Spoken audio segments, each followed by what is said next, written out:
یزید نے دوسرے آدمی کو آرمی چیف بنایا جس کا نام شمر تھا. وہ حسین، امام حسین رضی اللہ تعالیٰ عنہ کے پاس وہ بھی آئے اور امام نے ان سے پوچھا کہ شمر میرا سر لے کر آپ کو کیا ملے گا؟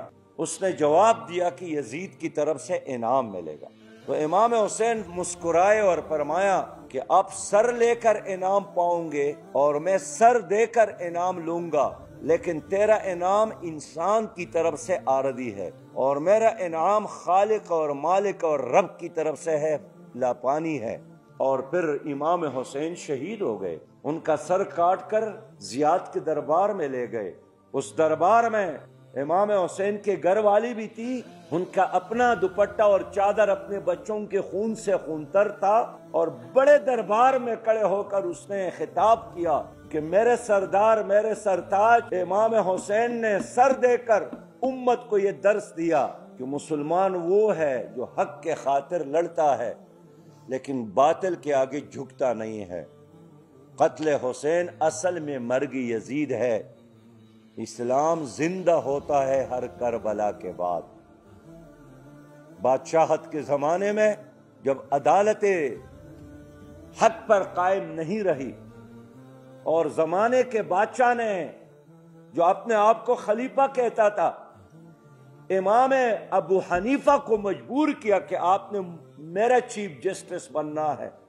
امام ابو حنیفہ نے فرمایا کہ میں آپ کا چیف جسٹس اس لیے بننا نہیں چاہتا ہوں کہ آپ مجھ سے ناحق فیصلے کرنے کی توقع رکھتے ہیں اور میں کبھی یہ نہیں کروں گا.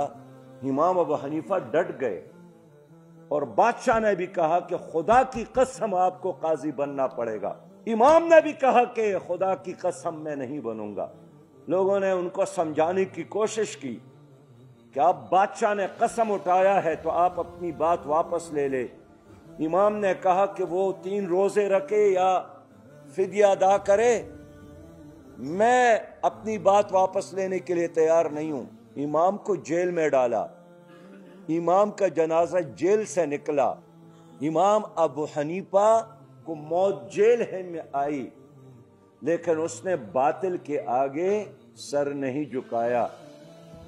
امام انس بن مالک کے زمانے میں ایک فتنہ اٹھا کہ بادشاہ بالجبر لوگوں سے طلاق دلواتے تھے.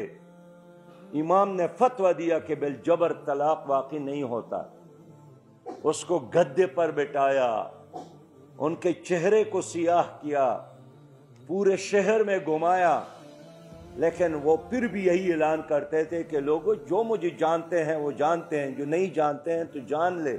امام مالک بن انس کہ میں امام مالک ہوں، میرا فتویٰ آج بھی یہی ہے کہ طلاق بالجبر واقع نہیں ہوتا.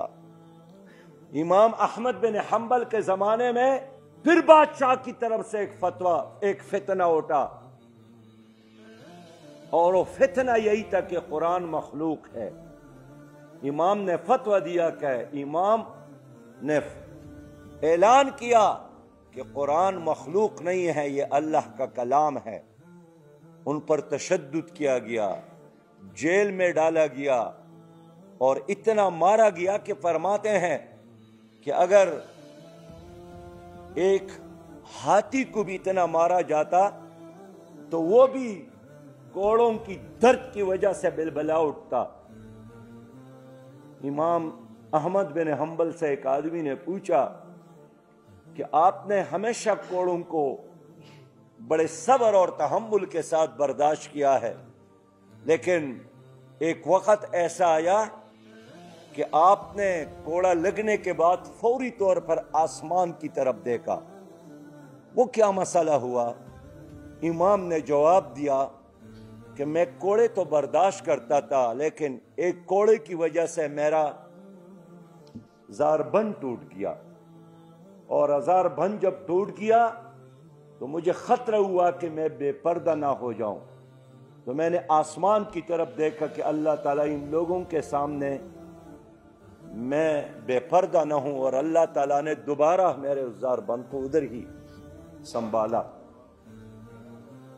میرے پیارے بھائیوں، یہ امام ابو حنیفہ ہے جس کے مسلک پر ہم عمل کرنے والے ہیں.